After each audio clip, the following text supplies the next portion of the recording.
Love பண்ணலாமா வேணாமா? உனக்கு இருக்க கடன் பிரச்சனைக்கு வாழலாமா சாவலாமான்னு பாடு, அதான் கரெக்டா இருக்கும். ஜிம்முக்கு ஃபர்ஸ்ட் டே போன அப்புறம் செகண்ட் டே எப்படி இருக்கும் தெரியுமா? ஆனஸ்டா சொல்லணும்னா வெயில் தாறு மாறா இருக்கும். ஒரு 1 வீக் கேப் விட்டுட்டு நான் திரும்ப போனேன் ஜிம்முக்கு. எனக்கே அவ்வளோ பெயின், ஷோல்டரு பைசெப்பு ஃபுல்லாக பெயினாக இருக்கு. செகண்ட் டே புதுசாக வர ஜிம்முக்கு வர பசங்களா இருந்தா, புதுசாக வரீங்கன்னா நீங்கள் ஜேர்னியை ஸ்டார்ட் பண்ணுறீங்க. ஜிம்முக்கு இன்னும் புதுசாக அப்படி வரீங்கன்னா அவங்களுக்கு ரொம்பவே பெயின் அதிகமாகவே இருக்கும். செம்ம பெயின், முடியல, கல்லையா சும்மா பைசப்லாம் வலிக்குது. நான் போட்டது ஷோல்டர் தான், பைசப் பைசப் எல்லாமே வந்து. செகண்ட் டே தான் ரியாலிட்டி. ஆக்சுவலாக 6 மணிக்கு இன்னிலேருந்து ஜிம்முக்கு மார்னிங் போனோம் அப்படின்னு பிளான் பண்ணேன். பெயின் மேலே போகவே முடியல, திருப்பி தூங்கிட்டேன். பெயினாக இருக்குன்னு குவிட் பண்ணுறது ரொம்பவே ஈஸி. ஆனால் நம்ம இப்போ அதை பண்ணக்கூடாது. ஏன்னா நம்ம ப்ராமிஸ் பண்ணியிருப்போம் 30 days வந்து ரெகுலராக ஜிம்முக்கு போகிறோம் அப்படின்ட்டு. என்ன ஆனாலும் சரி 30 நாள் ஜிம்முக்கு போகிறோம். அப்போதானே தெரியும் க்ரோத் என்னன்னு. நேற்று போட்ட ஷோல்டர் தெரியுதா? தெரியாதுன்னு நினைக்கிறேன்.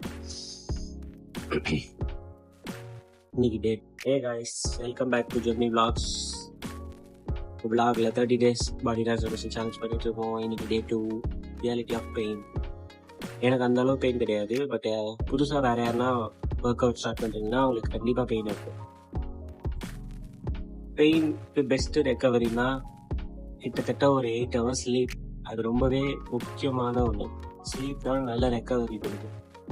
அதை தாண்டி ப்ரோட்டீன் இன்டேக் அதிகமாக இருந்தால் ஓரளவுக்கு பெயினை வந்து கட் பண்ணலாம்.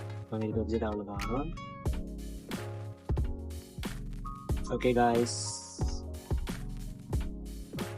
இந்த சேனலில் என்டர்டைன்மெண்ட் பண்ண விளாகு, காமெடி கண்டென்ட்டு நிறைய போஸ்ட் பண்ணிட்டு இருக்கோம். நீங்கள் இந்த சேனல் ஃபர்ஸ்ட் டைம் இப்போ வரீங்கன்னா சேனல் சப்ஸ்கிரைப் பண்ணுங்க, சப்போர்ட் பண்ணுங்க, கமெண்ட் பண்ணுங்க. நான் ஏதாவது தப்பாக பண்ணுறேன் அப்படின்ற மாதிரி ஏதாவது உங்களுக்கு தோணுச்சுன்னா அதை வந்து கமெண்ட்ல சொல்லுங்க. முடிஞ்ச அளவுக்கு நான் மாற்றிட்டு ட்ரை பண்ணுறேன். சரி, ஓகே, வீடியோக்குள்ள போகலாம். ஜிம் பிகினர்ஸ்க்கு பிக்கஸ்ட் ஷாக் என்ன தெரியுமா? Muscle soreness. First day work out பண்ணதுக்கப்புறம் next day body pain, full body pain வரும். அதுதான் டூம்ஸ்ன்னு சொல்லுவாங்க. Delayed onset muscle soreness. சிம்பிளாக சொல்லணும்னா அது ஒரு ஜிம் பனிஷ்மெண்ட் மாதிரி. நீங்கள் ரொம்ப நாள் அந்த மசிலுக்கு எந்த விதமான ஒரு ஒர்க் அவுட்டுமே கொடுக்காம வச்சுருக்கும் போது நீங்கள் அந்த மசில் ஆக்டிவேட் பண்ணுறீங்கன்னா மறுநாள் அந்த மசில் என்ன சொல்லுவாங்க எக்ஸ்பெண்ட் ஆகும். அதனால அந்த இடத்துல பெயின் வருது. நீங்கள் ரொம்ப நாள் அந்த மசிலை வந்து எந்த விதமான ஆக்ஷனும் கொடுக்கணும்னு வச்சுருப்பீங்க. திடீர்னு ஒரு ஆக்ஷன் கொடுக்கும் போது அப்போ அந்த மசில் வந்து ஆக்டிவ் ஆகும்ல, அதனால பெயின். எனக்கு தெரிஞ்சது ஏன் ஜிம் ட்ரைனர் எனக்கு தெரியும். இன்னிலேருந்து நான் கிரியேட்டின் எடுக்கலான்னு இருக்கேன். அதுக்காக தான் இந்த பாட்டில். கிரியேட்டின் எடுத்தோன்னா ஒர்க் அவுட் வந்து ஜிம்மில் நம்மளால் நல்ல பர்ஃபார்மன்ஸ் கொடுக்க முடியும். அதுக்காக நம்ம கிரியேட்டின் எடுக்கிறோம். ப்ரோட்டீன் எடுக்கிற அளவுக்குலாம் நம்மகிட்ட காசு இல்லை. ஸோ அதனால் கிரியேட்டின் மட்டும்தான் இப்போதைக்கு இருக்க முடியும். ஒரு ஸ்கூப் தான் எடுக்கணும். ஒரு ஸ்கூப் வந்து 3 கிராம் to 5 கிராம் கிரியேட்டின் இருக்கும். இன்னிலேருந்து 30 daysக்கு நம்ம கிரியேட்டினையும் ஆட் பண்ணிக்கிறோம். அப்புறம் போக போக கொஞ்சம் கொஞ்சமாக சப்ளிமெண்ட்ஸ் முடிஞ்ச அளவுக்கு எடுப்போம்.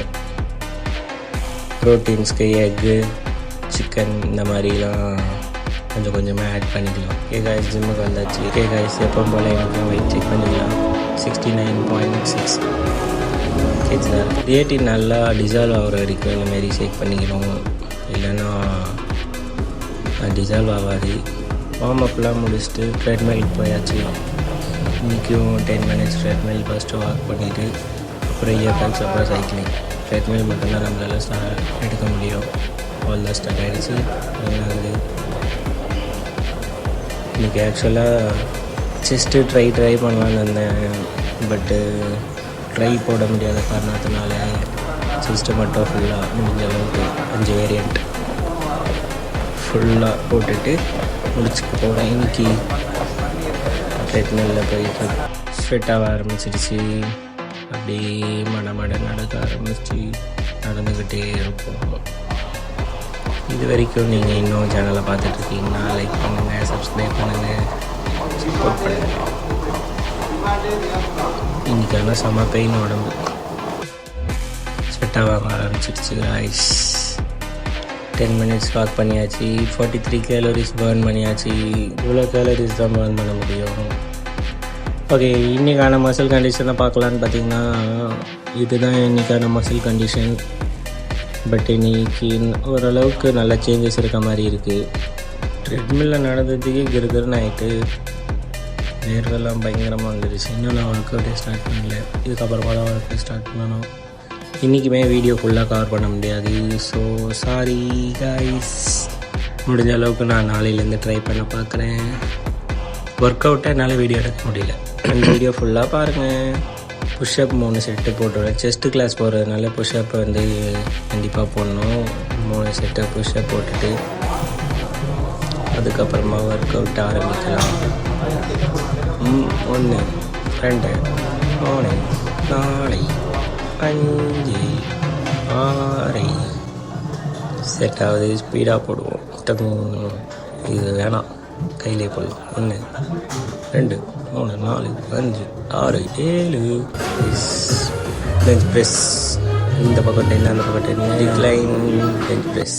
அப்புறம் தம்பில் வச்சு ஒரு 2-3 வேரியண்ட்டை போட்டு செஸ்ட் கிளாஸு. அதுக்கப்புறமா முடிச்சாச்சு. கிரிக்கெட் ஆகிட்டேன். ஓகே கைஸ், வீடியோ ரெகுலராக வந்து பாருங்கள், சப்போர்ட் பண்ணுங்கள். உங்களை நம்பி தான் நானும் இருக்கேன். கடைசியாக இப்போ பாடி ஸ்ட்ரெச் பண்ணி பார்ப்போம் எப்படி இருக்குது கண்டிஷன்ட்டு. மசில்லாம் நல்ல டெஃபினேஷனாக தெரியுது. Okay good. எப்படி இருக்குன்னு கமெண்டில் சொல்லுங்கள். செகண்ட் டே எந்த அளவுக்கு இம்ப்ரூவ்மெண்ட் இருக்குன்னு பாருங்கள். ஓகே கைஸ், வீடியோ இதோட முடிச்சுக்கிறேன். வீட்டுக்கு வந்துட்டேன்.